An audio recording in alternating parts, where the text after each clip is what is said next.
오늘 국회 도서관 서울대학교 전자신문관의 빅데이터 활용과 AI 개발을 위한 포괄적 업무 협약식이 진행되었습니다. 협약식에 이어 장병탁 AI 연구원장님의 특별 강연에 참석해 주신 많은 분들께 감사 인사드립니다.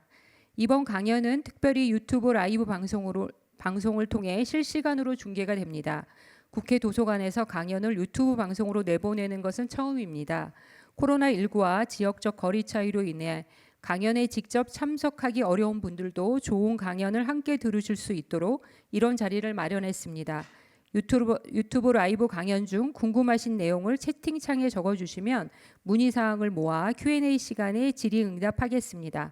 좋은 강연이 방송될 수 있도록 촬영을 허락해 주신 장병탁 연구원장님께 감사드립니다. 그럼 강연에 앞서 잠깐 현진권 국회 도서관장님의 인사 말씀이 잠깐 있도록 하겠습니다.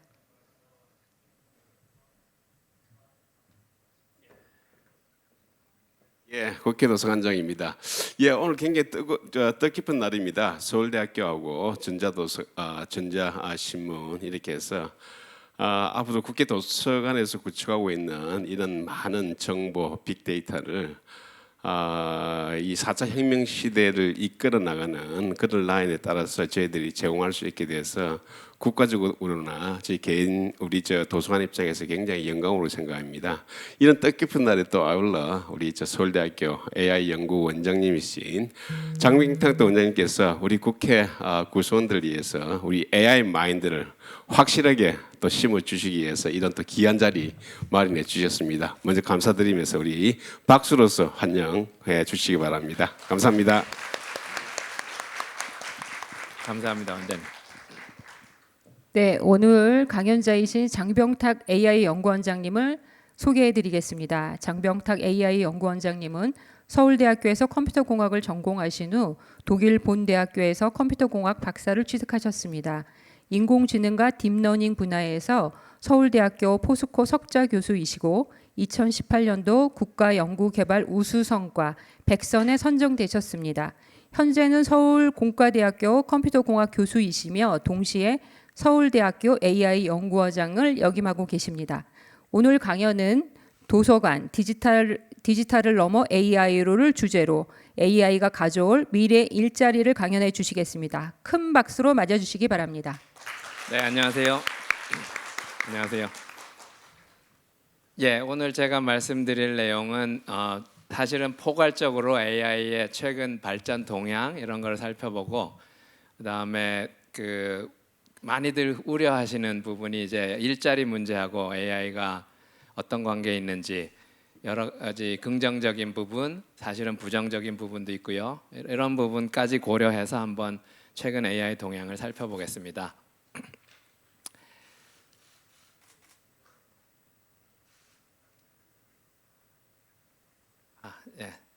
자, 인공지능은 우리가 보통 아는 것보다 사실은 인공지능이란 말이 생긴 게 오래됐습니다.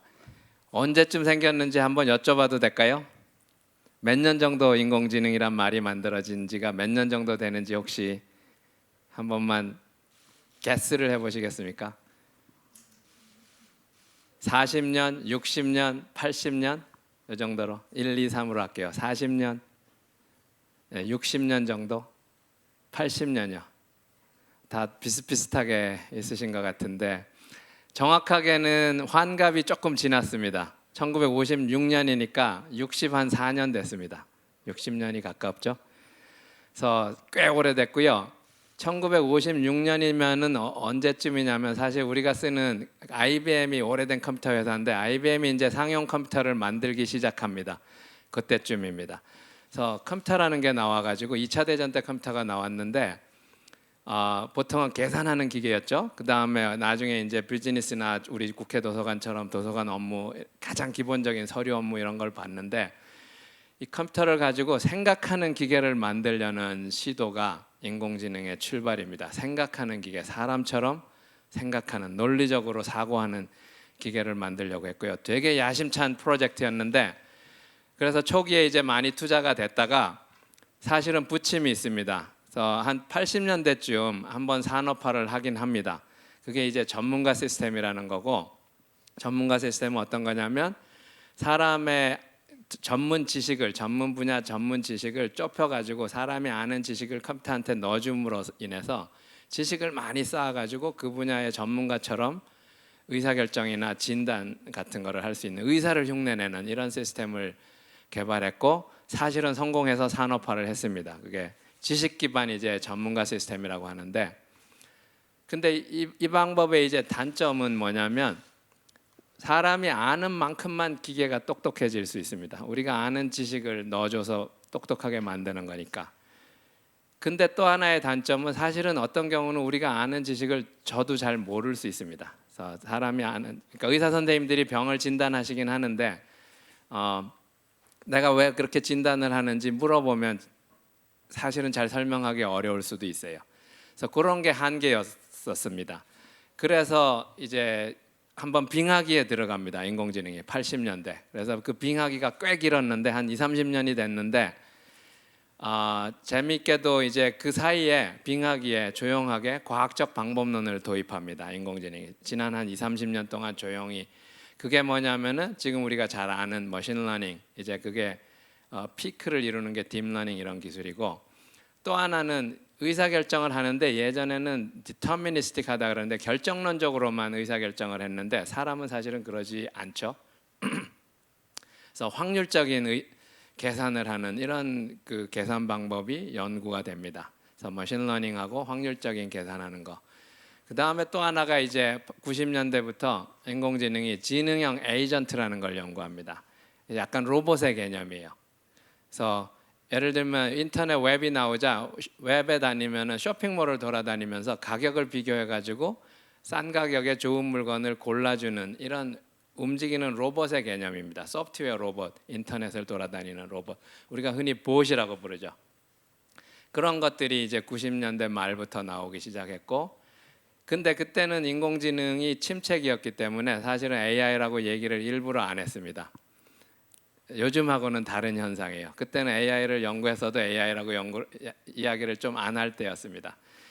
또 하나 그럼에도 불구하고 AI가 많이 연구된 게, 그러니까 그때 머신러닝 같은 건데, 보면 넷플릭스가 지금 아주 많은 사람들이 보죠. 특히 최근에 넷플릭스가 벌써 2006년쯤에 상금 100만 불을 걸고 머신러닝 넷플릭스 데이터를 공개한 다음에 가장 사람들이 좋아하는 개인화된 영화를 추천해주는 알고리즘을 개발하는 대회를 벌써 2006년쯤에 열었었습니다.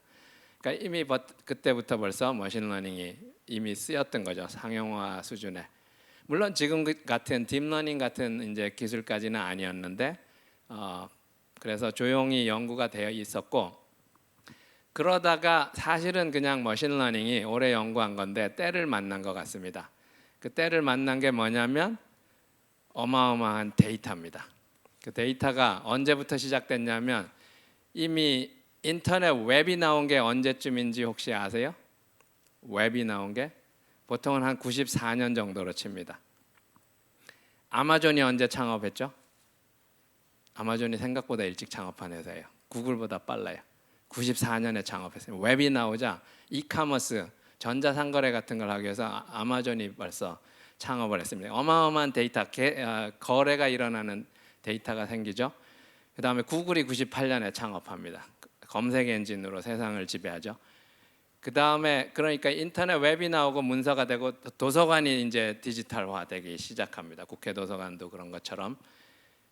그 다음에는 이제 유튜브 이런 게 나오고 사람들이 동영상을 올리기 시작합니다. 데이터가 많아집니다. 전자문서를 다 쓰기 시작하고 이메일을 쓰는 게 생활화되고, 그 다음에 이제 소셜 미디어가 나오면서 채팅 같은 거 하고 카카오톡 뭐 이런 거 하고 문자하고, 그래서 어마어마한 데이터들이 생기고 그런 거를 분석해 가지고 새로운 서비스로 연결하는 모바일 폰이 특히 나오면서 새로운 비즈니스들이 생기고, 여기에 머신러닝이 안 쓰이는 데가 없을 정도로 다 쓰입니다. 추천을 한다든지 어떻게 보면 인공지능이 사실은 사람의 마음을 읽는 기술 비슷합니다. 특히 언어로 된 텍스트 같은 경우는 이메일을 보면 이 사람이 무슨 내용인지 개괄적으로 알 수 있다든지, 아니면 카톡 같은 걸 하면은 뭐에 관심이 있는 건지 이런 것도 알 수 있고요. 그래서 사실은 한 20년 만에 머신러닝으로 인공지능이 다시 태어납니다. 그래서 그러면서 지금 이제 딥러닝이 나와서 이제 넘어가겠습니다. 더 눈에 띄는 일들이 이제 생기기 시작합니다. 제가 이 슬라이드에서 인공지능을 머신러닝 전하고 머신러닝 후로 나눴습니다. 그리고 한 기점을 2000년 정도로 대략적으로 나눴는데 2000년 그 전에도 물론 머신러닝이 80년대부터 연구했으니까 연구는 됐지만 산업화 한 것 같고요. 그 전까지는 머신러닝이 안 쓰고 인공지능이 큰 마일스톤을 하나 이룬 게 뭐냐면 왼쪽에서 보시는 IBM이 만든 딥블루라는 체스 머신입니다. 서양 장기를 인공지능이 1950년부터 연구했습니다. 한 47년이 걸려서야 서양 장기 세계 챔피언을 인공지능이 이깁니다. 그게 IBM이 만든 딥블루라는 인공지능 전용 사실은 슈퍼컴퓨터입니다. 이때는 머신러닝을 안 썼어요. 그래서 체스까지는 머신러닝 안 쓰고 세계 챔피언을 우승하는데 도달을 하긴 했는데 그 다음부터는 거기 2005년에 보시면 미국 DARPA 국방성산업연구지원처에서 자율주행 자동차 대회를 엽니다. 2004년에 처음 여는데 2004년에 다 실패합니다. 근데 2005년에 이제 132마일을 한 7시간 정도 걸려가지고 완주하는 팀들이 생깁니다. 한 5개 팀이 완주했고 거기서 우승한 팀이 스탠포드 대학의 AI 랩입니다. 그래서 자율주행 자동차 대회가 분명히 머신러닝 기반의 인공지능 기술로 우승한 아주 큰 사례입니다. 그게 좀 더 확실한 거는 그 우승한 랩의 디렉터가 세바스찬 스런이라는 교수인데 저하고 독일에서 같은 연구실에서 같이 공부했습니다. 제가 박사할 때 세바스찬이 석사했어요. 그래서 세바스찬이 그 사실은 저희가 이미 그때 제가 있던 도시가 본이라는 도시인데 본이 옛날 통독되기 전에 서독의 수도입니다. 그래서 박물관들이 많은데 국립박물관에서 투어 안내하는 로봇, 이렇게 페퍼 같은 그 당시에는 이렇게 이쁜 로봇이 없었고 그냥 굴러다니는 그래서 뮤지엄 투어 가이드 로봇 이런 거를 만들었었고 사실은 세바스찬이 그 다음에 졸업한 다음 카네기 멜론 교수로 갔다가 스탠포드 교수가 되면서 사실 자율주행 자동차 대회에서 우승합니다. 그래서 모바일 로봇으로 개발한 AI 기술이 자동차에 이제 접목되면서 하루 아침에 산업화의 길을 걷기 시작합니다. 그게 2005년인데 사실은 세바스찬 스룬 교수가 구글하고 비밀 프로젝트를 해서 결국 구글 무인차를 만듭니다. 그게 2010년입니다. 그리고 실제로 발표하는 건 한 2011년쯤인데 그래서 생각보다 아까 체스는 48년이 걸려가지고 생각보다 오래 걸려가지고 인공지능이 성공했는데 자율주행 자동차를 보면 생각보다 훨씬 빨리 저도 놀랄 정도로 세바스찬도 놀랄 정도예요. 사실은 산업화 얘기를 처음에 안 했었습니다. 그래서 이런 일이 생기는데 이게 왜 그런가? 머신러닝이 사실은 가능하게 만든 것 같습니다. 왜냐하면 예전에는 사람이 우리가 아는 지식을 기계한테 집어넣어 주려고 했는데 그게 한계가 있다는 걸 알았고 지금 머신러닝은 기계가 스스로 데이터를 보고 학습을 합니다. 자율주행 자동차를 만들기 위해서 사람이 운전하는 데이터를 모아가지고 기계가 학습을 하면 그 사람의 운전 패턴을 기계가 그대로 흉내냅니다. 그래서 그런 방식이고 그 다음에 보면 한 2011년쯤에 재밌게도 3가지 큰 사건이라면 사건이 생깁니다. 인공지능의 큰 사건인 것 같아요. 하나가 뭐냐면 애플이 시리를 발표합니다. 애플 시리 그 스마트폰에서 앱인데 비서처럼 얘기를 하면은 명령을 알아듣고 음성 언어를 이해해가지고 말을 알아듣고 비서 역할을 합니다. 그 다음에 IBM이 다시 왓슨이라는 걸 만들어서 TV 퀴즈쇼 제퍼디라는 TV 퀴즈쇼 장학 퀴즈 같은 거예요.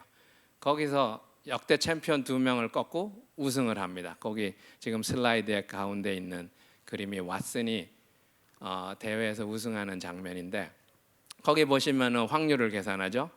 왓슨은 인터넷에 있는 위키피디아 문서를 다 학습을 해가지고 가지고 있고 백과사전적인 지식을 가지고 있는 거죠. 그거에 기반해서 사람이 질문을 하면 사회자가 질문을 하면 그거에 대한 대답을 해주는 질의응답을 해주는 백과사전적인 인공지능 기술이고요. 왓슨은 IBM은 그 이후 그냥 왓슨 중심의 회사로 변모합니다. 그 다음에 아까 말씀드린 구글 무인차가 공식적으로 네바다주에서 처음으로 연구용으로 자율주행할 수 있는 허락을 법적으로 받습니다. 그래서 2011년에 이런 세 가지 일이 동시에 일어났어요. 그 다음에 우리가 잘 아는 이제 2016년에 알파고가 나왔죠. 사실은 알파고가 바둑은 체스 서양 장기보다 훨씬 복잡도가 높습니다. 계산 복잡도로 치면 이게 가능했던 이유가 이제 딥러닝이라는 기술입니다. 그래서 그 복잡도 문제를 해결하기 위해서 그래서 여기 좀 기술적인 슬라이드가 잠깐만요. 슬라이드가 두 개가 좀 다른 것 같은데요.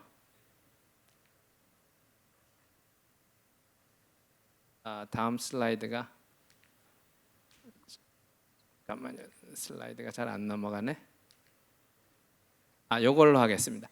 거기 보시면 이제 딥러닝은 왜 딥이라고 하냐면 사람의 뇌를 약간 흉내낸 신경망 모델이 오래전부터 연구가 돼 있었습니다. 사실은 1940년대 AI가 출발할 때도 이런 모델이 있었지만 결과적으로는 지금 디지털 컴퓨터 테크놀로지하고 잘 매치가 안 돼서 발전이 느리다가 최근에 다시 이제 딥러닝이라는 걸 통해서 컴퓨팅 파워가 워낙 좋아져서 사람 뇌를 닮은 구조조차도 시뮬레이션을 해내기 때문에 다시 이제 응용을 할 수 있게 됐는데 기본적으로는 신경망 구조고 층이 많은 딥하다는 건 층이 많은 신경망이라는 뜻이고 그래서 복잡한 신경망이고 아주 복잡한 문제를 잘 풀 수 있는 이제 머신러닝 기술인데 여기 보시면은 그 밑에 보시는 그 사람 얼굴 사진을 넣으면 그거를 분석을 해가지고 아주 층이 많은 신경망으로 분석을 해서 나중에 얼굴 사진의 패턴을 찾아내서 예를 들면 이게 페이스북이 개발한 딥페이스라는 기술인데 2014년에 발표한 딥페이스라는 기술인데 이렇게 학습을 한 다음에 사진 두 장을 주고 두 장의 사진이 같은 사람 얼굴인지 다른 사람 얼굴인지를 판별하게 했을 때 사람보다 더 잘할 수 있다는 것을 데모합니다. 그래서 이런 일들이 이제 딥러닝을 통해서 좀 더 그동안 사실 어렵다고 판명됐던 문제들에 이 기술이 데모를 하게 됨으로써 이제 산업화에 들어갑니다. 그래서 딥러닝에 관한 몇 가지 최근의 연구를 애니메이션을 통해서 한번 보겠습니다. 그래서 첫 번째 그 4개의 애니메이션이 있는데 왼쪽 위에를 보시면 머신러닝은 학습은 기본적으로 시행착오입니다. 우리가 뭔가를 해보고 틀리면은 고치고 더 잘할 수 있도록 교정하는 것처럼 여기 보면 이제 사람처럼 생긴 두 발 달린 캐릭터가 걷는 것을 학습합니다. 걸어보고 넘어지는데 그러면 또 일어서서 또 걷고 다른 서로 행동을 하도록 이게 강화학습의 개념인데 해보고 좋으면 받아들이고 나쁘면 버리고 더 좋은 방향으로 확률을 높여가지고 다음에 또 시도를 하고 마치 어린아이들이 태어나서 걷는데 1년이 걸리잖아요. 시행착오를 계속하는 거 그거를 유사하게 흉내낸 알고리즘이라고 보실 수 있고요. 딥러닝이 기본적으로 그런 방법들을 강화학습을 통해서 강화학습하고 연결돼 가지고 학습을 합니다. 그거는 멈추고 그다음 NVIDIA has developed a 다음 new 비디오를 machine 보겠습니다. learning 이거는 엔비디아라는 methodology for 회사가 generating unique and realistic looking GAN이라는 faces 딥러닝 using 모델을 GAN, that is Generative 적용해가지고 Adversarial Network. The 연예인들의 GAN is 사진을 not a new 학습을 했습니다. technology, but where NVIDIA differentiates is through the progressive training 연예인들의 method 사진을 it developed. 학습해서 The GAN이라는 key idea 딥러닝 is to 기술은 grow both the 영상을 generator 만들어낼 and the 수도 있는데 discriminator progressively. 새로운 Starting from a low 페이크 resolution, 사진을 they 만들어냅니다. 여기 add new 보시면은 layers that model increasingly fine details as training progresses. This 진짜 both 연예인보다 더 이쁠 speeds the 수도 training 있는 up and greatly 연예인 가짜 stabilizes 사진을 it, 만들어냅니다. allowing them to produce images of unprecedented quality.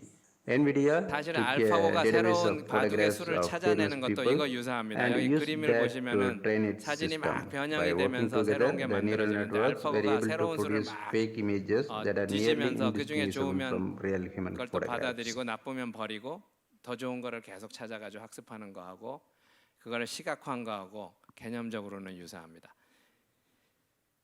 그러니까 영상을 생성하는데 어떻게 보면 약간 예술의 영역 비슷한데 인공지능이 어떤 일을 할 수도 있는 거죠. 우리가 흔히 창의적이라고 생각하는 부분에도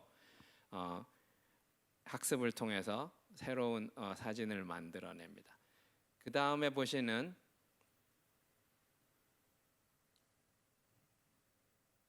요거는 구글이 데모한 에이전트입니다. 에이전트가 아까 약간 로봇 같은 개념이라 그랬죠. 비서 같은 겁니다. 그래서 음성을 인식해가지고 소리가 지금 안 나오고 있는 것 같은데요. 그래서 예를 들면 음성을 인식해서 전화를 해서 미장원을 예약합니다.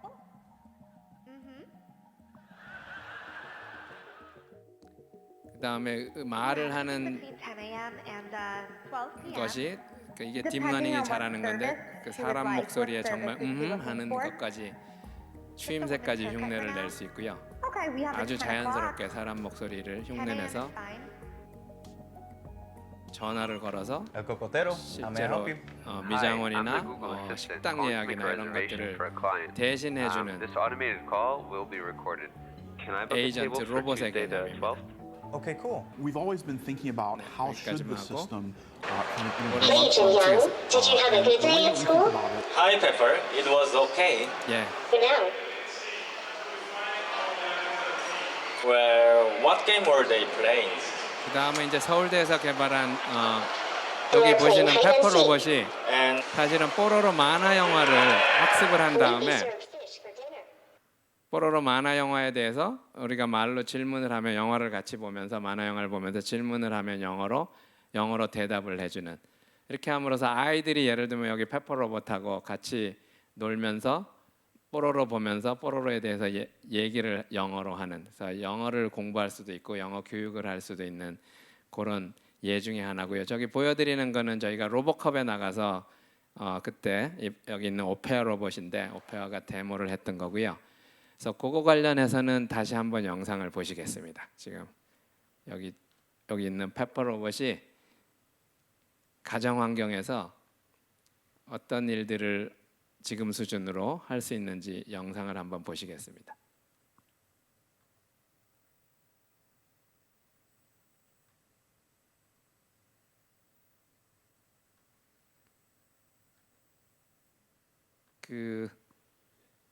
여기 동영상을 보여주셔도 되고 그냥 저걸로 보겠습니다.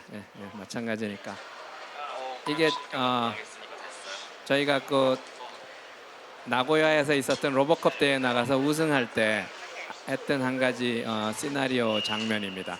보면은 여기 있는 오페아 페퍼 로봇이 움직여 가지고 가정 환경에서 심사위원한테 가서 자연 언어로 돼서 뭔가 미션을 받고 그걸 이해한 다음 미션을 수행해서 The exact command is say the time to take and then a hidden 올바로 미션을 수행해야 되는 correct. Please 거고요. 그래서 로보컵 대회는 이런 한 10분 정도 걸리는 이런 시나리오를 한 8개를 4일 동안 겨룹니다. 그래서 전 세계에서 온 팀들이 겨뤄가지고 맞대립니다. 안에 그런 거 없어. 완전 딱 포인트야. 여기 보시면은 이제 실세계에서 일어나는 일이죠. 내가 물리적인 환경에서 주변을 센싱을 해가지고 보고 듣고 타임아웃. 움직여가지고 그러면서 말도 알아들어야 되고 시각 능력도 있어야 되고 사실은 인공지능이 추구하는 완전한 인공지능체로 갈 수도 있는 물론 아직은 초보적인 단계입니다.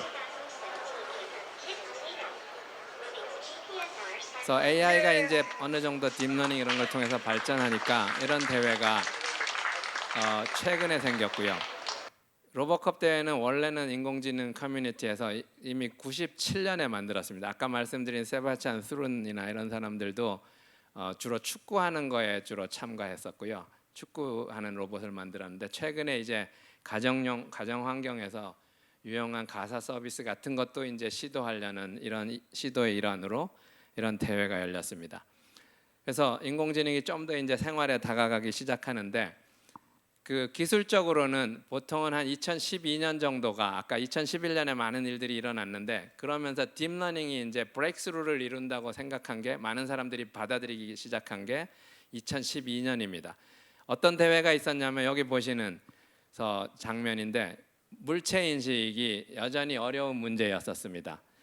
그 다음 슬라이드로 넘어가겠습니다. 아이고 여기 이렇게 됐었군요. 넘어가겠습니다. 예.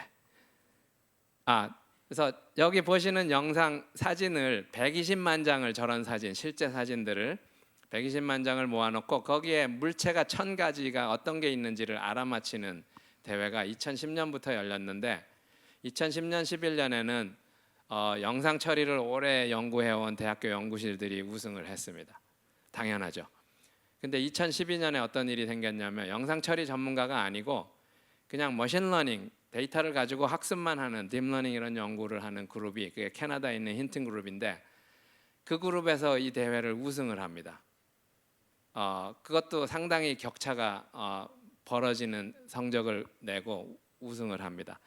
그 다음부터는 2013년, 14년 다 딥러닝 기술로 이 대회를 우승합니다. 그래서 사실은 딥러닝을 믿지 않았던 사람들도 많은데 이제 많은 사람들이 딥러닝의 브레이크스루 성능이 잘 나올 수 있다는 걸 받아들이기 시작하고 그 다음부터 산업화를 하기 시작합니다. 산업체에서도 그러니까 구글, 페이스북, 아마존 이런 회사들이 이제 실제 문제에 점점 더 적용하기 시작하고 연구소를 만들고 이런 거를 전문으로 하는 그러면서 빠른 속도로 투자가 일어나고 발전하기 시작합니다. 물체 인식이 한 가지였고 또 다른 분야가 음성 인식 부분입니다. 음성 인식도 사실은 70년대쯤에 AI가 많이 연구를 하다가 사실 너무 어려워서 발전을 못하고 있었는데 마찬가지로 한 2012년쯤에 여기 그림에 보시는 것처럼 지난 10년 동안 성능 향상이 거의 없던 어떤 음성인식 문제에서 하루아침에 8.5% 성능을 향상하는 걸 딥러닝으로 데모합니다. 이거는 마이크로소프트가 데모합니다. 그래서 음성인식에서도 새로운 결과를 얻었고 그 다음에 이제 더 놀라운 거는 기계번역입니다. 기계번역이 인공지능 기술의 업다운하고 비슷합니다. 역사가. 역시 이제 60, 70년대 기계번역을 초기에 AI가 많이 연구를 했습니다. 당시는 이제 냉전 시대이기 때문에 특히 러시아 같은데 첩보를 중요하기 때문에 당시 소련이죠. 그런 음성인식이나 기계번역 같은 것들을 특히 많이 연구했는데 70년대 중반에 보고서가 한번 나오는데 그 당시로서 사람이 이해하기 아주 편리할 정도로 완성도 있는 기계번역은 불가능하다는 보고서가 나와서 사실은 거의 포기했었습니다.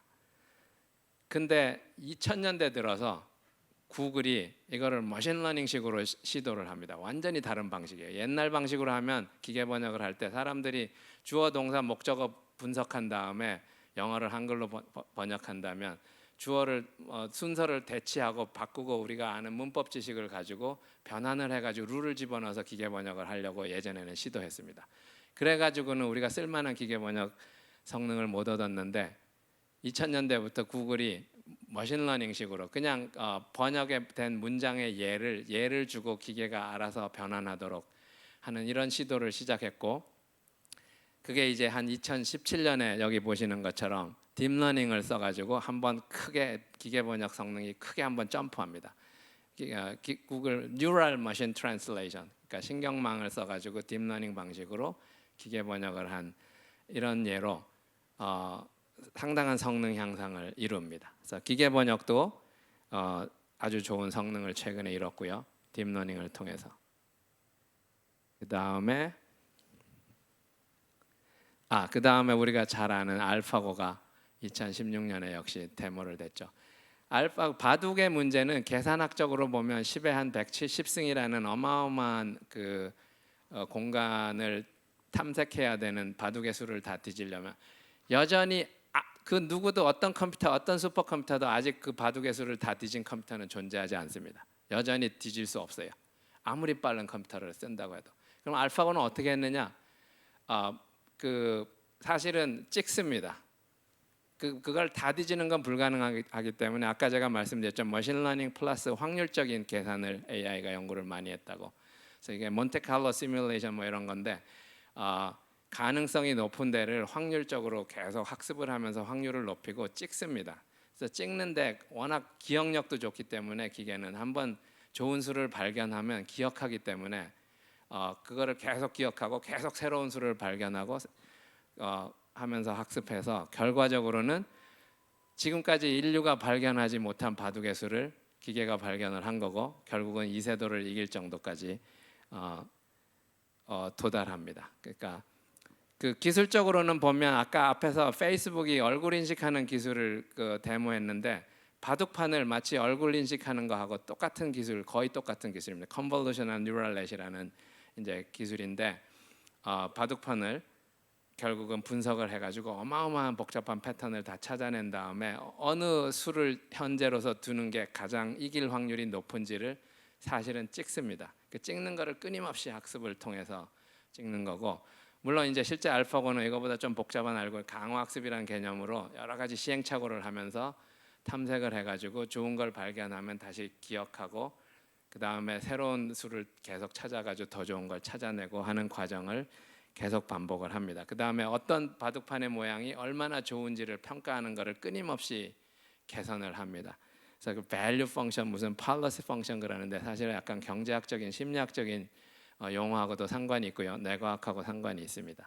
그래서 이런 일들이 이제 알파고를 통해서 일어났습니다. 그 다음에 자 이제 요게 슬라이드가 안 넘어 네. 그 다음에 최근에 보시면 이제 AI를 가지고 이 다양한 일들을 하기 시작합니다. 텍스트를 어느 정도 분석할 수 있으니까 기사를 기계가 스스로 작성을 하려고 한다든지 기사 작성 같은 거 어느 정도 패턴이 있는 건 사실은 어마어마한 정보를 기계가 빨리 모으고 빨리 작성하는 건 사람이 당하기 어렵죠. 물론 아주 사람처럼 아주 완전한 그 글을 만드는 건 아직은 어려운 기술이지만 어느 정도 패턴이 있는 기술을 빨리 작성하고 정확하게 하는 거는 사람보다 잘합니다. 그래서 기계가 글을 작성하기도 하고 신문 기사를 아니면은 주식 투자 같은 거를 하는데 이미 인공지능이 오래전부터 쓰이고 있고요.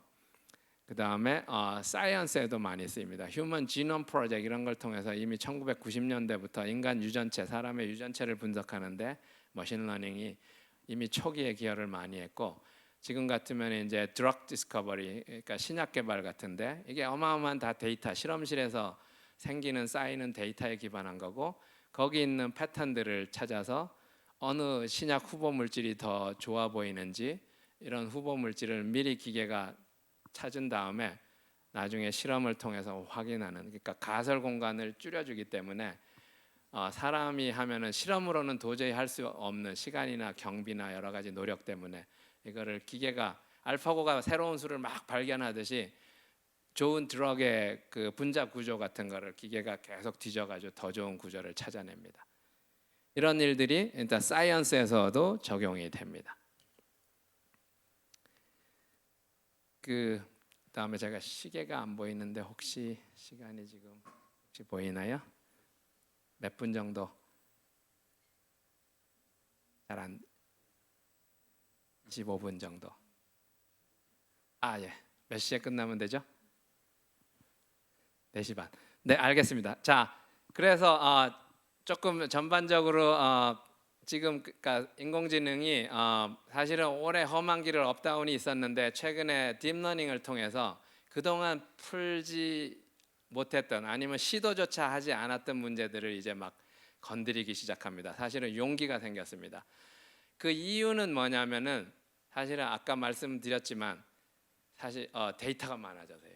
데이터가 많아졌고 학습할 데이터가 많아졌으니까 그 다음에 이제 AI가 오랫동안 연구한 기초과학으로부터 출발해가지고 수학적으로 기초과학이었는데 머신러닝이 이제 큰 데이터의 큰 물에서 실제 데이터를 만나서 뭔가를 시도하는데 놀랍게도 새로운 디스커버리가 생기고 또 이게 가능한 이유는 컴퓨팅 파워가 좋아졌습니다. 사실은 아까 엔비디아가 데모를 하기도 했지만 엔비디아 같은 회사에서 GPU라는 걸 약간 병렬 처리하는 프로세서를 만들었는데 이게 뇌를 닮은 그 신경망 구조를 구현하는 거에 훨씬 더 가까운 이제 컴퓨터 프로세서 구조인데 이런 것들이 이제 접목되면서 컴퓨팅 파워하고 데이터하고 그 다음에 AI가 연구한 그 알고리즘들이 이제 세 박자가 맞아 떨어져 가지고 이제 다양한 산업에 적용이 됩니다. 그래서 지금부터 잠깐 보실 거는 다양한 각 산업에서 이제 AI가 어떤 식으로 지금 적용되기 시작하고 있는지를 한번 살펴보겠습니다. 네. 그래서 가정 환경을 한번 보시면 여기서 그냥 넘어가면 예, 두 개 맨 앞 밑에 있는 비디오 두 개를 그냥 동시에 좀 보겠습니다. 왼쪽에 보시는 거는 로봇이 요리를 하는 겁니다. 팝콘을 만들어주는 요리 로봇을 데모하는 거고, 오른쪽에 보시는 비디오는 이게 스팟미니라는 소프트뱅크가 인수한 버스턴 다이내믹스라는 로봇 회사에서 만든 가정 환경에서 움직이면서 뭔가 유용한 일을 할 수 있는 이런 로봇입니다. 걸어다니는 로봇. 소프트뱅크가 지금 저 스팟미니 100대를 가지고 상용화를 시도하고 있습니다. 왼쪽에 보이는 그 팝콘 만드는 로봇은 거기 보시면은 속도가 3배속이라고 되어 있습니다. 실제 속도는 이거보다 느리겠죠? 아직은 느리고 그렇지만 AI의 모든 기술을 써야 저런 문제들이 풀립니다. 주변 환경 물체를 인식해야 되고 그걸 내가 움직이기도 하고 계획도 해야 되죠. 팝콘 하는 순서가 조리법 같은 거죠. 요리법 같은 순서가 달라지면 그게 이제 알고리즘입니다. 알고리즘인데 상당히 다른 게 되기 때문에 네, 이런 것들이 가정 환경에서 일부 일어나고 저기 오른쪽 로봇은 보시면 넘어져도 일어납니다. 걸어 다닐 수 있는 로봇이고요.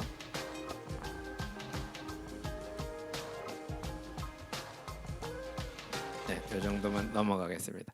물론 아직은 저런 로봇들이 모든 가정에 들어갈 정도로 는 아닙니다. 아직 좀 많이 기다려야 되고 AI가 더 해야 될 일이 많고요. 연구해야 될 것들이.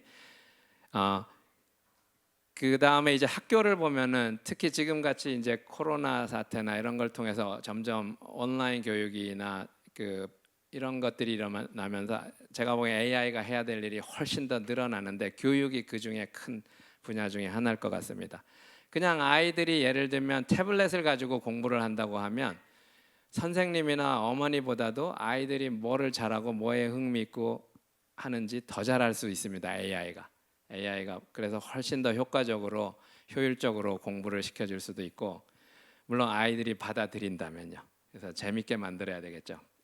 그래서 그런 부분 교육에도 어마어마한 더군다나 지금처럼 이제 비대면으로 온라인 강의하게 되면 선생님들이 하거나 하는 강의를 도와주는 AI 그 다음에 숙제를 점검하거나 평가해 주는 거 뭐 다양한 것들 어느 면에서 약간 긍정적인 의미에서 아이들을 잘 모니터링을 한다든지 이런 거 같은 것들이 다 AI가 해줘야 되는 일들이고 이제 필요성이 너무너무 늘어났기 때문에 아마 지금보다 더 가속화될 것 같습니다.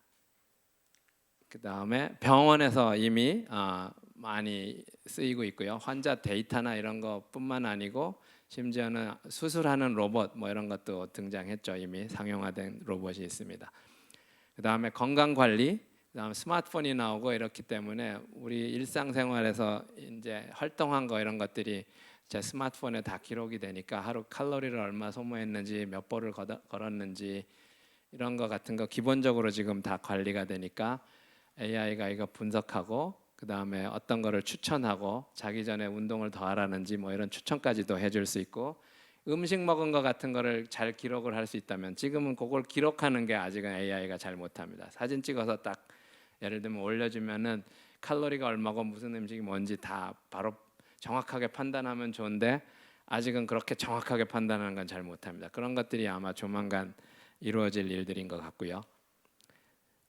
그 다음에 이제 여기 그 금융이나 이런 분야에서 이미 최근에 챗봇 이런 것들이 나와서 자산 관리나 도움을 주는 자산 관리 같은 거를 도와주는 이런 금융 로봇 어드바이저 그러죠. 로봇이죠. 어드바이저 자문해주는 로봇 같은 것들이 등장했고 물론 아주 100% 만족스럽게는 아닐 것입니다.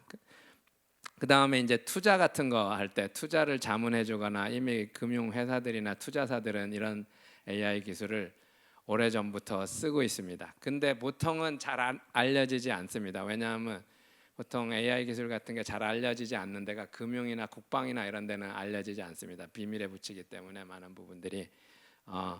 그다음 투자 회사들 당연히 쓰고 있고요. 그다음에 무슨 대출 업무 같은 거를 할 때도 실제로 AI가 많은 부분을 합니다. 오래전부터. 우리가 일상생활에서 쓰이는 아까 머신러닝 같으면은 크레딧 카드를 가끔 쓰실 텐데 특히 외국에 가서 쓰시거나 할 때 거절당하기도 하십니다. 사실은 일찍 이미 아메리칸 익스프레스가 아주 일찍 90년대 가장 먼저 크레딧 카드 도용하는 거를 그거를 머신러닝 기술을 써서 판단해 가지고 바로 리젝트하는 거, 아주 위험해 보이는 도용 카드 쓰는 것 같으면은 바로 거절합니다. 이런 거를 일찍 도입을 했었고요. 그래서 이런 것들이 이미 우리 일상생활에 깔려 있는 부분도 사실은 많이 있습니다. 그다음에 공장 같은 경우 이제 점점 더 물리적인 세계에서 공장에도 이제 다양한 센서들이 달리고 데이터가 생기기 때문에 그러면은 그거를 모니터링 해가지고 지금 공정이 뭐가 문제가 있으면은 문제가 있는 거를 미리 발견해가지고 미리 조치를 하면 나중에 물건 잘못 만들어가지고 클레임이 오는 거를 방지할 수 있겠죠. 그러니까 퀄리티 컨트롤을 한다든지 아니면 공정의 효율을 높인다든지 아니면 거기 작업자들이 하는 어마어마한 노동력을 상당 부분 도와준다든지 효율적으로 만든다든지 아니면 24시간 공장이 돌아가게 한다든지 이런 부분에 다 AI가 하고 있는 일들이고 실제로 많이 일어납니다. 특히 4차 산업혁명 관점에서 제조 분야의 발전이 중요한데 인공지능하고 아주 밀접히 결국은 데이터가 있는 곳이면은 어디든 AI가 다 역할을 합니다. 그리고 그 데이터의 종류가 제가 보기에 인공지능은 이제 시작에 불과해요.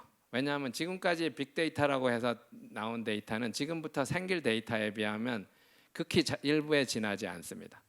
왜냐하면 지금까지 데이터는 사람들이 키보드를 쳐가지고 컴퓨터에 집어넣어 준 거가 주로고 그나마 이제 스마트폰이 나와가지고 사진 찍어가지고 올리고 녹음해가지고 올리고 결국은 사람이 다 어떤 과정을 거쳐가지고 매뉴얼하게 올려줬는데 지금부터 데이터는 이런데 다 센서가 달리고 아니면 내 몸에도 센서 달릴 수 있고 그래서 그런 것들이 그냥 녹화하듯이 녹음하듯이 레코딩이 되는 걸 거기 때문에 공장 같은 데가 이미 그러죠.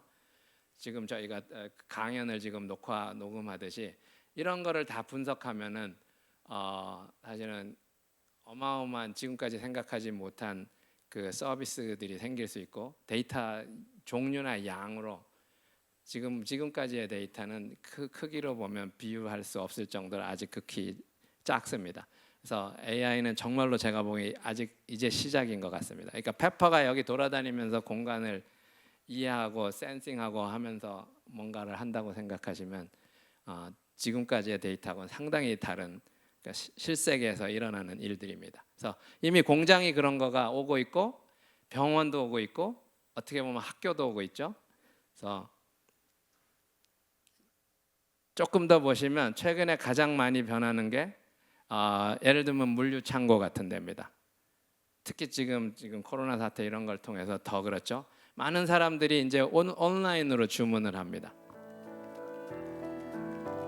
예전에는 슈퍼마켓 가가지고 내가 물건을 사가지고 내가 포장해서 내가 집으로 가져왔었는데 지금은 그냥 온라인으로 다 주문하고 그 다음날 새벽에 배송해달라고 하니까 더군다나 누군가는 포장을 해줘야 되고 누군가는 물건을 집어넣어야 되고 골라와야 되고 재고 관리도 다시 해야 되고 딜리버리도 해야 되죠. 그래서 어마어마한 새로운 그런 노동력이나 이런 게 필요한데 이제 고객이 더 이상 안 합니다.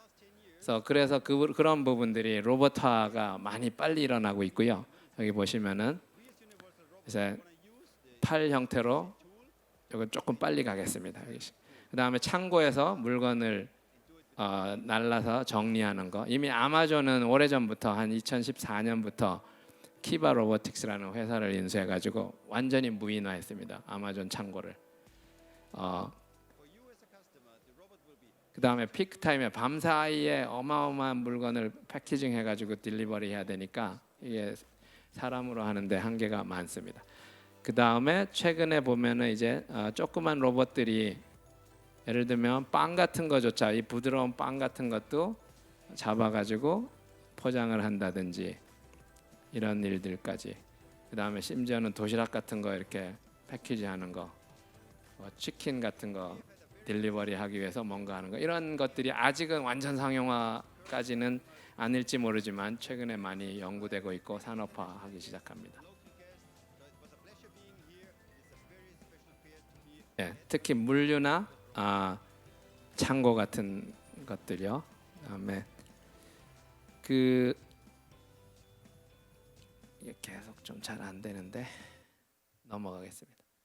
그 다음에 이제 레스토랑이나 카페에 가시면은 일부 여기 페퍼 같은 실제로 좀 실용적으로 물건을 나를 수 있는 이런 로봇들이, 사실은 어떤 치킨 점에 가면 벌써 로봇이 물건을 날라주는 것들이 국내에서도 서비스하고 있습니다. 그 다음에 중국 음식 같은 거 프라이팬으로 요리하는 거, 이런 거는 사람이 한 명이 요리하는 거 대신에 프라이팬 6개를 달고 동시에 병렬로 요리 6개를 해내면 점심시간 같은데 손님이 몰릴 때는 정해진 메뉴 같은 경우는 어마어마하게 빨리 해낼 수도 있고, 이런 것들이 아마 상용화될 가능성이 높고요. 그다음에 뭐 커피 같은 것도 만들어주곤 합니다. 네. 그다음에 넘어가면 하나 더 넘기겠습니다. 그다음에 여기 그다음에 보시면은 여기 지금 월마트가 로봇을 도입해가지고 재고 관리를 자동으로 합니다. 그래서 월마트 매장이 슈퍼마켓이 되게 크죠. 그 큰 매장을 로봇이 쫙 가면서 카메라로 스캔을 해가지고 어느 물건이 지금 많이 비었는지를 바로 파악해가지고 재고 관리를 자동으로 하는. 그러니까 사람이 일일이 돌아다니면서 적어가지고 뭐 하고 이런 거 가지고는 경쟁력이 없는 거죠. 그 다음에 오른쪽에 보시는 것 같은 경우는 어떤 그 실리콘밸리에 있는 어떤 호텔에서 하는 서비스인데, 제가 방에서 전화로 타올 갖다 주세요 하면 로봇이 갖다 준다는 그런 서비스입니다. 세비오키라는 조그만 회사고요. 그다음 왼쪽 아래를 보시면 이게 아마존이 무인샵을 만들었습니다. 시범 샵이 지금 시애틀하고 샌프란시스코하고 두 군데 있고 또 하나가 어디 있는 것 같고요. 국내에서도 모 회사가 사실은 무인샵 연구를 하고 있습니다. 보시면은 슈퍼마켓에 들어갈 때 스마트폰만 찍고 들어가면 그냥 있는 물건을 내 가방에 도둑질 하듯이 내 가방에 집어넣어 가지고 그냥 나와도 알아서 자동으로 계산이 된다는 개념입니다. 그래서 누가 어떤 물건을 집어 가지고 넣는지 RFID 이런 거를 안 쓰고 합니다. 그래서 여기 보면 머신러닝, AI, 컴퓨터 비전 기술 이런 거를 써서 사실 물론 위에 카메라 같은 것들이 달려서 우리가 하는 그 고객들이 하는 행동을 그대로 다 분석합니다. 사실은 프라이버시 이슈가 있을 수는 있겠죠. 근데 가게 아니기 때문에, 그래서 물론 이런 것들이 좀 더 완성도 있게 하려면은 조금은 더 시간이 걸릴지 모르지만 결국은 올 수밖에 없는, 그래서 잠 문제 이런 것들이 사실은 이슈가 될 수 있고요. 그 다음에 오른쪽에 보시는 거는 우리가 사실은 이마트하고 협력해서 이 페퍼가 한 달 동안 이마트의 어떤 코너 같은 데 가서 물건을 안내해주고 이런 것들을 한번 실험했던 적이 있습니다. 그런 것들도 일어나고, 넘어가서 다음 슬라이드로 가겠습니다. 그 다음에 잘 아시는 바와 같이 자율주행 자동차가 물론 완전 자율주행이 오는 거는 어쩌면 생각보다 조금 오래 걸릴 수도 있다는 게 많은 사람들의 의견입니다. 안전을 맡기고 내가 믿을 수 있으려면. 그렇지만 이미 보시면은 고속도로 같은 경우는 최근에 나온 차들만 해도 상당 부분을 어느 정도 자율주행하는 기능들이 있는 것을 보면 아마 그 제한된 구간에서는 빨리 올 것 같고요. 그 다음에 딜리버리 서비스 뭐 이런 것들도 일어납니다. 여기 비디오 하나만 더 보시면 이건 약간 다른 형태의 자율주행인데 클릭하겠습니다. 왼쪽 아래 거를 한 번만 클릭하겠습니다. 이거는 약간 다른 형태인데 보통 자동차 도로를 주행하는 게 아니고 보더 블록을 주행합니다. 사람이 다니는 길을 로봇이 굴러서 주행을 하면서 물건을 배달하는. 그래서 예를 들면 피자 배달을 한다든지 우편물을 배달한다든지, 최근에 지금 우리 과기정통부에서 아마 우편물을 배달하는 우체부 아저씨들을 도와주는 로봇, 아직은 도와주는 무거운 물건을 들고 그러니까 따라가는 이런 로봇 같은 거를 시도하는 게 보도된 바가 있습니다. 우편 배달을 하시는 분 수가 절대적으로 모자란답니다. 지금 이런 부분에 이제 AI의 도움을 받아서 그런 노동력을 일부 대체하는 이런 일들이 일어나고요. 여기 보시면은 지금 약간 그런 시나리오입니다. 그 다음에 피자를 주문하면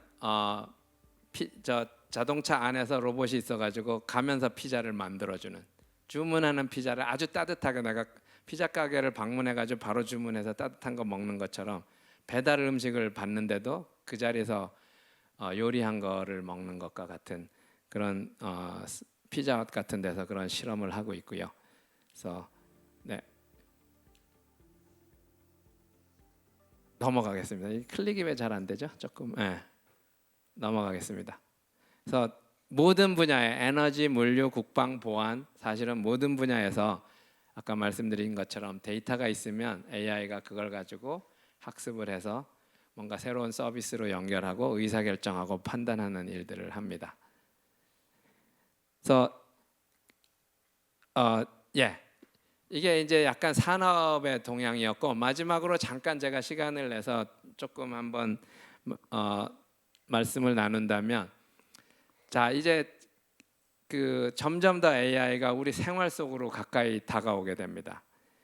그러면은 그래서 영화도 최근에 많이 나오고 했는데 보면은 결국은 AI가 나한테 친구도 되고 도우미도 되고 결국은 동반자까지 될 거냐, 뭐 이런 것들이 영화에서는 이미 많이들 나오고 있습니다. 저기 보시면 Her 이런 영화는 사실은 이미 스마트폰에서 여자친구 역할을 하듯이 시리 같은 거죠. 이런 것들이 어느 정도 가까이 왔다고 볼 수도 있고, 두 번째 있는 로버트 앤 프랭크라는 영화를 보시면 알츠하이머에 걸린 노인분이 아들이 바쁘니까 아들이 아버지한테 선물을 합니다, 로봇을. 그래서 이런 로봇인데 처음에는 아버지가 되게 싫어해요. 기계덩어리, 귀찮아, 뭐 산책 가자 그러고 자꾸 귀찮은 일 시키니까. 그런데 나중에 결국은 친해져 가지고 같이 살아가고 한다는 동반자의 역할까지 한다는 얘기고요.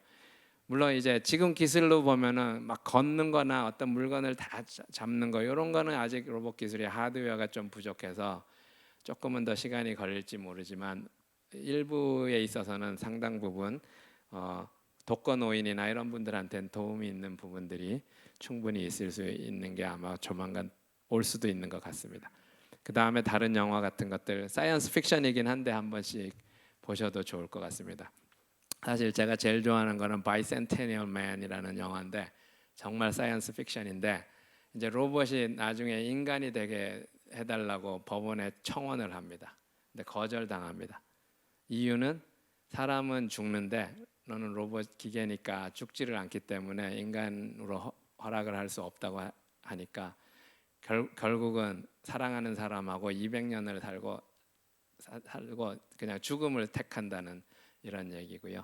그 다음에 로봇이 사실은 경제적인 능력을 갖기 시작합니다. 뭐 이런 것들이 이제 지금 사실 로봇세 이슈라든지 아니면은 인적인 어떤 그 권한 뭐 이런 거에 대한 이슈들이 이제 있을 수 있는데, 그런 걸 사이언스 픽션이긴 한데 한번 생각해 보게 만드는 영화입니다.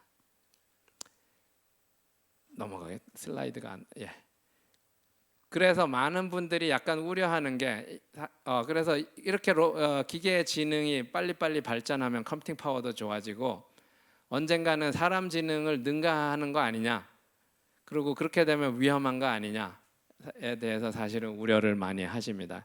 그래서 그 부분을, 그러니까 기계의 지능이 인간의 지능을 능가하는 시점이라고 부르는 게 singularity, 이제 특이점이라고 부르는데, 그거에 대해서는 여러 가지 논란이 있습니다. 이게 특이점이 올 수 있다고 믿는 분들도 있고 심지어는 2045년, 49년 이렇게 얘기하는 분도 있고 사실은 절대 올 수 없다고 생각하는 철학자들도 있고 그래서 아직은 논란의 대상인데 사실은 알파고가 여기서 한 가지 예인 것 같습니다. 만약에 바둑에 관한 특이점이 있다고 하면 이미 바둑에 관한 특이점은 도달했습니다.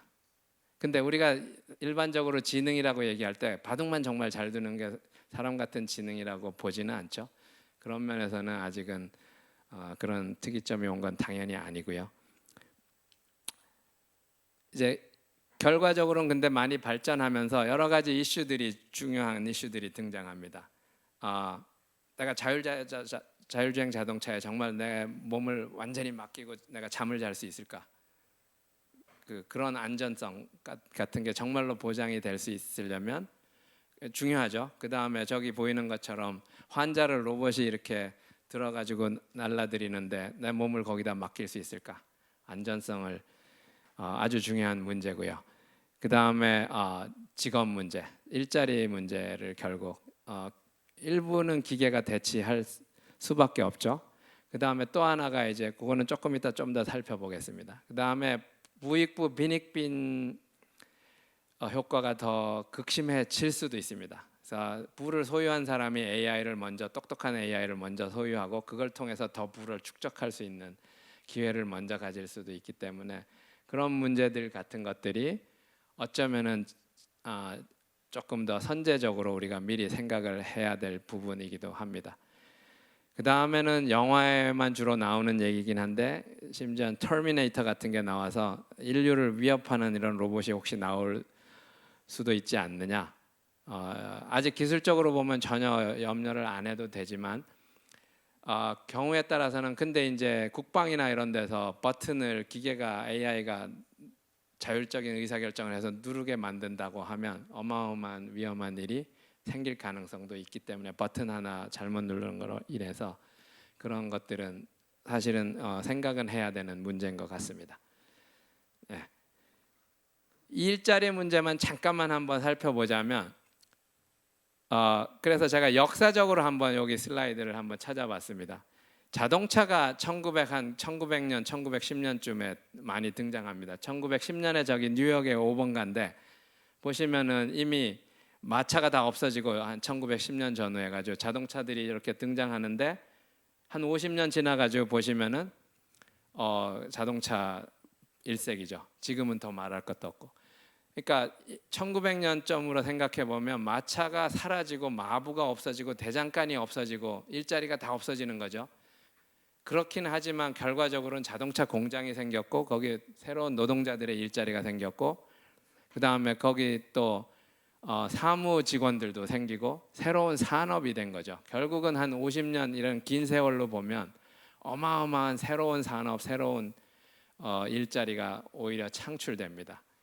물론 이게 길게 봤을 때고 당장 짧게 보면은 당장 잡을 잃는 분들이 생길 수밖에 없기 때문에 이거를 어떻게 조절하느냐. 근데 결과적으로 이거를 선진국들은 이런 산업을 미리 알아보고 이거를 리딩한 나라들이 선진국이 되는 거고 결국은 세상을 움직이게 되는 거죠.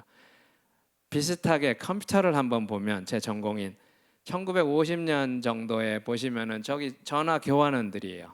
사람들이 전화 교환은 이거를 손으로 다 이렇게 하고 그랬었습니다. 근데 지금은 보면은 어마어마한 빌딩에서 컴퓨터 한 대를 갖다 놓고 온갖 업무를 보고 다양한 새로운 직종이 생겼죠. 그리고 소프트웨어 산업이라는 새로운 게 생기고 그걸 통해서 지금 여기 국회 도서관에도 어마어마한 문서가 있고 이걸 다 컴퓨터로 관리하고 하는 것처럼 새로운 업무들이 다 생겼습니다.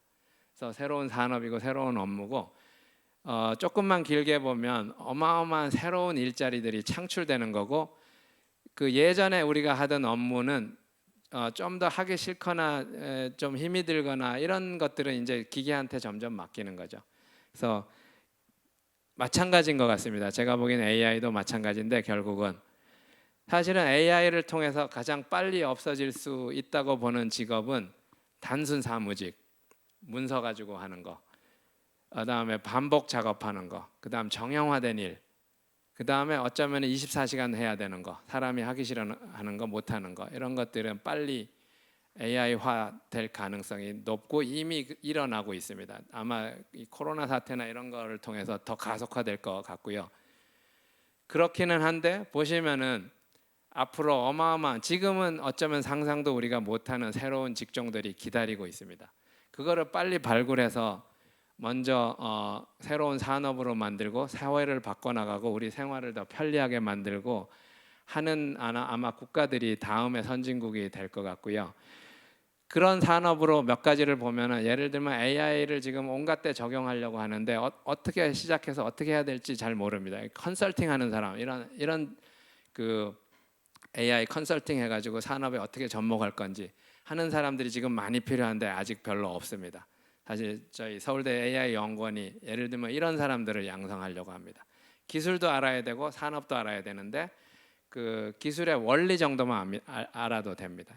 그래서 이런 거는 완전히 새로운 컴퓨터가 나와가지고 컴퓨터를 통해서 비즈니스나 문헌이나 아니면 사무나 은행이나 이런 거에 다 스며들어가 가지고 온갖 새로운 직종이 생긴 것처럼 지금 AI는 그거에 다 고단계에 사람이 하던 정신노동, 지식노동 이런 부분에 이제 스며들 수밖에 없고, 효율성이나 생산성을 생각하면 이거를 안 쓸 수가 없습니다. 특히 고용주 입장에서 보면. 그래서 근데 이제 잡하고 명확히 관련이 되니까 단기적으로는 이게 제도적으로나 사회보장이나 여러 가지 측면에서 아니면 개인적으로도 이 고민을 해야 되고요. 그래서 올 수밖에 없는 사실은 미래이기는 합니다. 그래서 그런 고민이 점점 더 중요해지는 것 같습니다. 예, 제가 마지막으로 그러면 미래를 얘기하는 건 사실은 어렵습니다. 특히 AI는 더 어려운 것 같습니다. 아까 보시면은 체스 같은 경우는 생각보다 오래 걸려가지고 사람 수준을 도달했는데 바둑이나 자율주행 같은 경우는 생각보다 훨씬 빨리 산업화에 가까이 와 있는 것을 보면 미래 예측은 정말로 어려운 것 같습니다. 그래서 AI가 과거 60년 동안 사실은 큰 두 가지 실험을 했습니다. 한 가지가 아까 말씀드린 것처럼 우리가 아는 사람의 지식을 기계한테 프로그램해가지고 집어넣어서 기계를 똑똑하게 만들어 보려고 시도했고요. 그거는 결과적으로는 그렇게 성공하지는 못했습니다. 최근에 하는 머신러닝 데이터 드리븐 AI는 그거의 반대 극단입니다. 데이터만 보고 기계가 스스로 학습을 해서 스스로 성능을 향상하게 하고 뭔가를 배워나가게 하는 이런 방법인데, 아까 말씀드린 것처럼 지금까지의 데이터로는 사실은 그거보다 더 많은 새로운 데이터를 가지고 뭔가를 해야 됩니다. 그래서 여기 페퍼가 돌아다니는 실세계에서 생기는 데이터는 이제 시작에 불과합니다. 아직 IoT, 사물 인터넷 이런 것들이 이제야 오기 시작했고, 이런 로봇이나 자율주행차가 돌아다니면서 어마어마한 데이터를 모을 거고, 우리가 사람들이 지금은 스마트폰 정도지만 다른 디바이스, 구글 글래스 뭐 이런 걸 쓰고 웨어러블 디바이스 쓰고 온갖 거를 데이터를 이제 모을 거고, 아니면 환경에 센서들이 달려가지고 데이터를 저절로 아마 뿜어낼 거고요. 그런 공간에서 이제 인공지능이 어떤 서비스를 하는 거는 이미 연구를 시작했고요. 그러면 어마어마한 새로운 일들이 일어날 것 같습니다. 그래서 인공지능이 닫힌 세계에서 알파고는 사실은 알파고가 아주 좋은 예인데 명확히 닫힌 세계에서 문제를 풀었습니다. 이제 알파고가 문을 열고 열린 세계로 나가야 되는 그런 때고, 아마 그거는 이제서야 시작인 것 같습니다. 그래서 인공지능이 실세계로 나와가지고 그 가상의 디지털만 있는 게 아니고 바디를 갖추고 물리적인 세계하고 결합해서 실세계에서 인간들하고 비슷한 수준의 어떤 일들을 도와주는 일들을 하게 될 것 같습니다. 그래서 마지막 슬라이드는 그냥 생략하겠습니다. 앞으로 가고 있는 부분이고요. 제가 시간을 조금 많이 쓴 것 같은데 감사합니다. 네.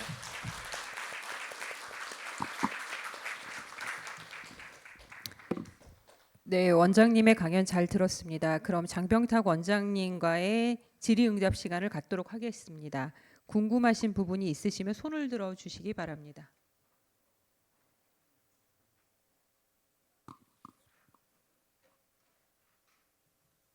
없으신가요? 그러시면 지금 채팅방을 통해서 유튜브였기 때문에 질의가 몇 가지 들어온 것들이 있습니다. 그 질의를 좀 드리도록 하겠습니다. 네. 도서관이 AI로 구현된 예나 서비스, 업무 개선 방향을 좀 들어볼 수 있을까요? 예, 제가 도서관 자체 전문가는 아니어서 구체적으로는 사례는 조사해 봐야 될 것 같습니다만은 제가 보기에는 있을 것 같습니다. 많이. 적어도 사실은 많은 문서들이 이미 디지털화 되고 있고 상당 부분 됐다고 들었고요. 그러면은 그 문헌을 찾거나 이런 거 같은 경우는 옛날 전통적인 방식으로 가서 저희가 이렇게 찾고 이러기보다는 이런 페퍼 같은 안내 로봇이 있어서 내가 뭐에 관심 있나요? 얘기만 하면 바로 안내를 해주든지 찾는 방법을 바로 알려주든지 사실 이런 거 할 수도 있겠죠. 여기서 어디 그 일일이 내가 다 돌아다니면서 하기보다는 바로 그러니까 프로액티브한 이런 서비스 같은 걸 한다든지 뭐 많은 걸 생각할 수 있는 것 같습니다. 제가 국회 도서관을 자주 방문하는 사람이라면은 과거에 방문해가지고 뭔가를 했던 거를 사실은 기억하고 있거나 그 데이터가 있으면 그 다음에 왔을 때는 그런 거를 바로 사실은 적극적으로 뭔가 서비스를 능동적으로 해줄 수도 있고 그 다음에 업무 자체 내 효율성이나 이런 거 향상하는 데는 뭐 특히 머신러닝이 그런 것들을 문헌 검색 아니면 구글이 그런 회사죠. 사실 구글이 그런 회사고 디지털 도서관이나 이런 거. 그래서 AI가 사실은 오래전부터 하던 기술의 핵심이 사실은 도서관 이런 거하고 관련이 많은 것 같습니다. 네, 감사합니다. 무궁무진할 것 같습니다. 네. 네. 또 한 가지가 있는데요. 지금 AI 연구원이 한 270명의 교수님들이 모여서 연구를 하기를 원하시는 걸로 알고 있습니다. 그래서 어찌 보면 AI 연구원의 원장님으로서 입법 기관에 원하시는 일들이 있으실까요? 예, 감사합니다. 여쭤주셔서 저희가 앞으로 많을 것 같습니다. 그 270분의 연구원분이 사실 그거보다 더 많은데요. 조사를 더 자세하게 해보면 그 과학기술 AI가 기술이기는 하지만 과학기술일 뿐만 아니고 인문사회과학적인 성격도 강하죠. 아까 보신 것처럼 질문 자체는 인공지능이 추구하는 질문 자체는 사실 생각하는 기계 아니면 뭔가 기계가 판단하고 자율적으로 하고 이런 거는 약간 인문사회적인 기능입니다. 그걸 단지 기술적으로 푸는 거여서 그래서 두 개가 결합돼 있고 그러려면은 특히 이게 이제 생활 속에 점점 가까이 가는 미래 사회로 간다면은 입법적인 문제나 제도 이런 것들이 많이 관여되고요. 데이터만 해도 벌써 이런 어느 정도 제약을 풀어줘야 되느냐? 그렇다고 완전히 풀 수는 없죠. 또 아까 잡이나 이런 거 생각해 보면 어느 정도 국가적으로 관여해야 되는 부분이 있을 수밖에 없는데 그렇다고 너무 관여하면 현재 산업화의 인공지능의 시대로 보면 우리가 잘못하면 뒤처지는 국가가 될 수 있기 때문에 그 밸런스를 어떻게 맞출 건가? 그러니까 개인적으로, 산업적으로, 국가적으로 이런 부분이 같이 많이 사실은 논의도 해야 되는 부분인 것 같고요. 저희 학교 안에 그런 것들을 연구하시는 특히 법과 윤리 관련한 인공지능을 연구하시는 연구 저희가 그룹도 있고 이런 부분들은 많이 앞으로 논의했으면 좋겠습니다. 네. 네, 어려운 질문에도 답변을 성실하게 해주셔서 너무나 감사드립니다. 코로나19로 비대면이 일상화되고 AI에 대한 깊은 관심이 있을 때에 맞춰서 좋은 강연을 들을 수 있도록 허락해 주시고 어려운 주제를 보다 쉽고 알차게 강연해 주신 장병탁 원장님께 다시 한번 감사의 박수 부탁드리겠습니다. 네, 감사합니다. 네, 감사합니다.